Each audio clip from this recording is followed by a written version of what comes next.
अजीज दोस्तों, अस्सलामु अलैकुम वरहमतुल्लाहि वबरकातुह। एक पुरसुकून और खामोश बस्ती जो शहर से कुछ ही फासले पर वाक़ई थी, वहाँ 3 डाकू रहते थे। वो बिल्कुल आम लोगों के जैसे नजर आते थे। सादा लिबास, नरम लहजा और बज़ाहिर नेक सीरत। लोग उन्हें नेक समझते थे, हत्ता कि उनके अपने घर वाले भी उनके असली चेहरे से नावाकिफ थे। वो तीनों रात के अंधेरे में दूर दराज इलाकों में चोरी के लिए निकलते और सुबह होने से पहले अपनी बस्ती वापस लौट आते। ये ना सिर्फ चोर थे बल्कि पक्के दोस्त भी थे।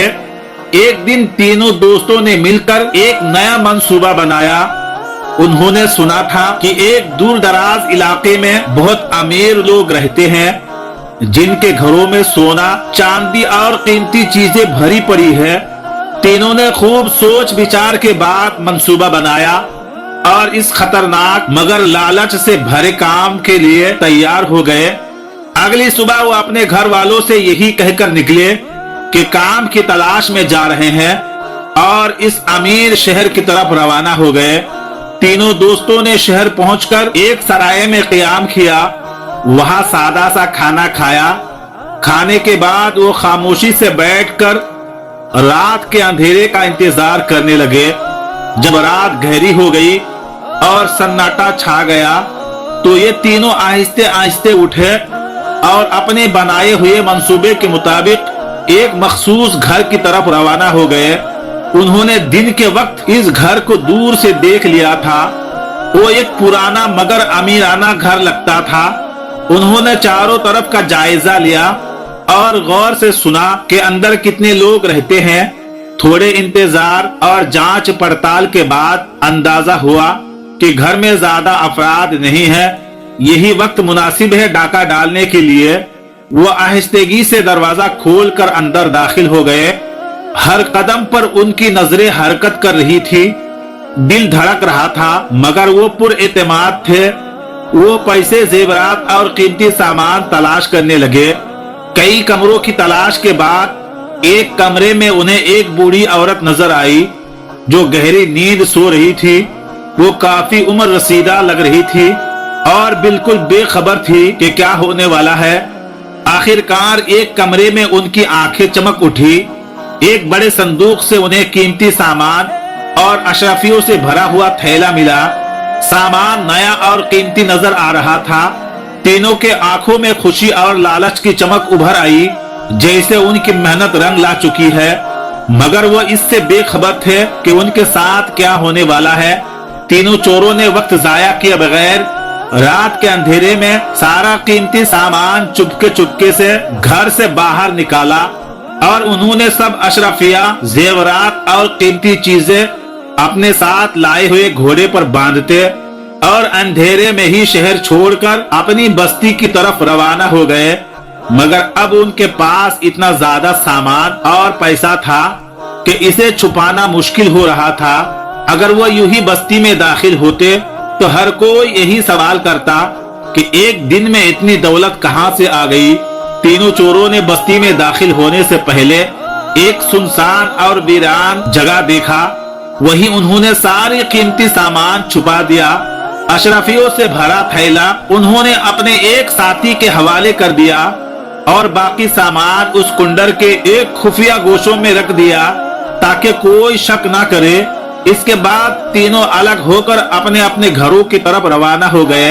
एक दिन खामोशी से गुजर गया मगर रात को जिस साथी के पास अशरफियों का थैला था, इसने तजस्सुस से थैला खोला।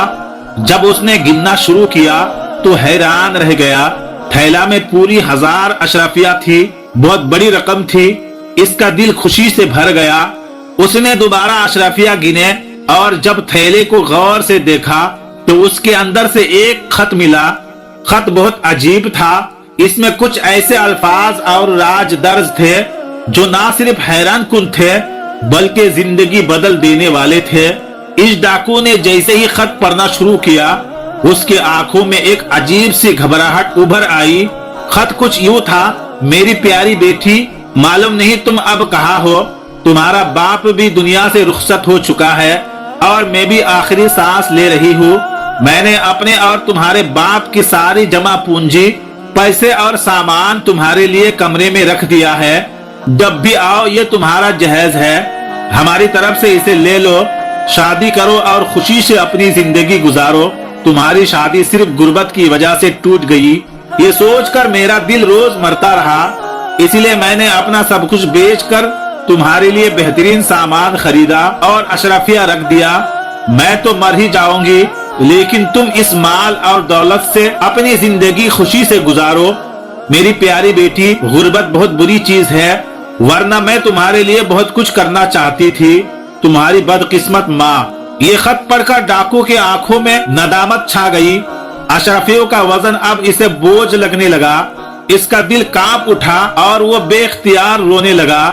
वो देर तक जमीन पर बैठा रहा, अशरफियों से भरा थैले को देखता रहा जैसे वो कोई गुनाह का बोझ हो। इस लम्हे उसे अपनी माँ याद आ गई, वो माँ जिसने इसे पाल पोस कर बड़ा किया था। इसने सोचा, अगर ये मेरी माँ का खत होता, अगर ये मेरी बहन का जहेज होता और कोई डाकू इसे लूट कर ले जाता तो मुझ पर क्या गुजरती।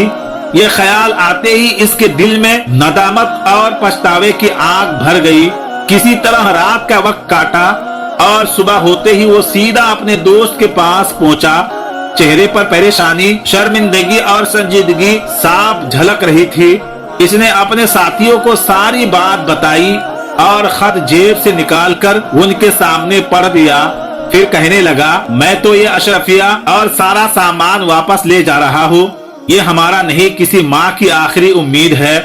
दोस्तों ने इसकी बात सुनी और खामोश रहे, लेकिन उनके दिलों में एक तूफान बरपा था। इसमें से एक ने आगे बढ़कर कहा, नहीं, ऐसा बिल्कुल ना करो।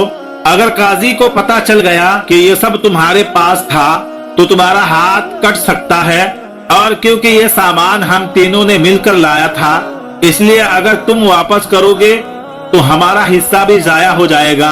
हम ये हरगिज बर्दाश्त नहीं करेंगे। दूसरे ने फौरन तायद की, हमें ये सब वापस नहीं करना है, किस्मत ने दिया है। अब तुम एक खत के पीछे इतना कीमती सामान और अशरफिया वापस करोगे? तुम्हारा दिमाग तो ठीक है।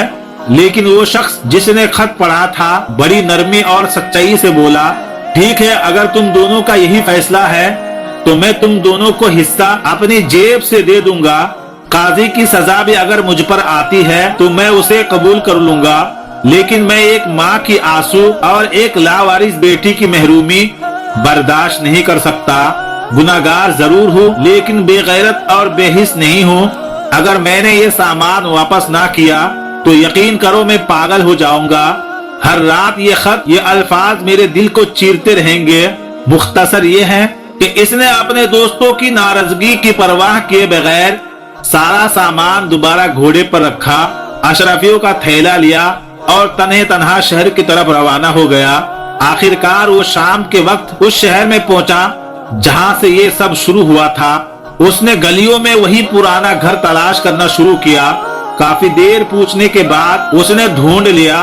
उसे यकीन था कि उस घर में बूढ़ी औरत के अलावा कोई नहीं होता, इसलिए वो सीधा अंदर दाखिल हुआ।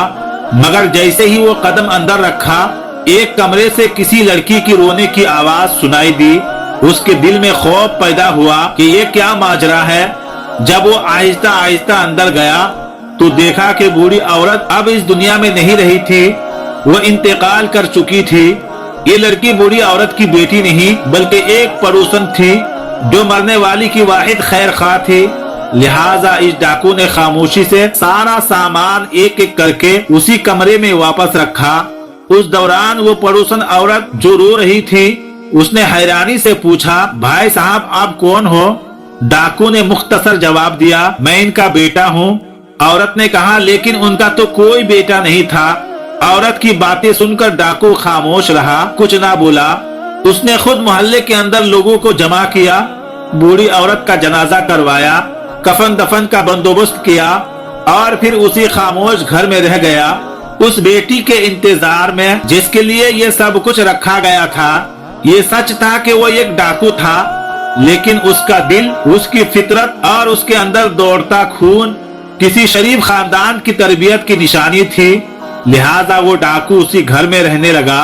वो रोज दरवाजे की तरफ देखता मोहल्ले वालों से पूछता, लेकिन कोई खबर ना मिलती।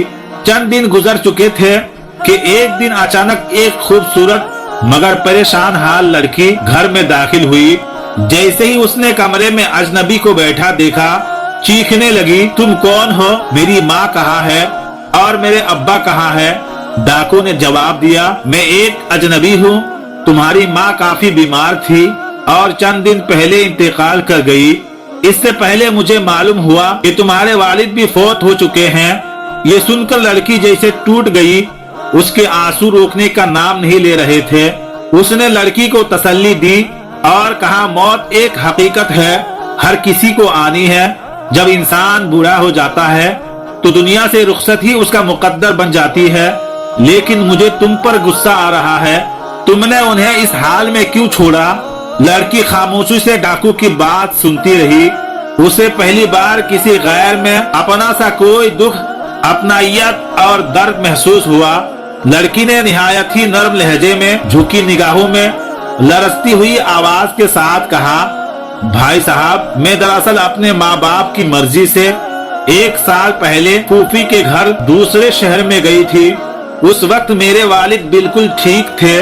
शायद उनका अचानक इंतकाल हुआ हो, लेकिन क्योंकि कोई राबता ना हुआ, इसीलिए मुझे उनकी वफात की खबर भी ना मिली। डाकू खामोशी से सुनता रहा, फिर गहरी सांस ली और सच्चाई का बोझ उतारने के लिए सब कुछ साफ साफ बता दिया कि मैं मानता हूँ कि मैं एक डाकू हूँ। मैंने तुम्हारे घर की हुर्मत को तोड़ा। अगर चाहो तो मुझे सजा भी दे सकती हो और माफ भी कर सकती हो। फैसला तुम्हारे हाथ में है। लड़की की आंखों से फिर आंसू बह निकले। उसके दिल में उस डाकू के लिए जगह बनने लगी थी। जब डाकू उठने लगा और कहा, अब ये घर, ये सामान, सब कुछ तुम्हारा है, मैं चलता हूँ। अगर कभी जरूरत हो या कोई मुश्किल वक्त आ जाए तो पुरानी बस्ती में मेरा घर है, मुझे जरूर याद करना।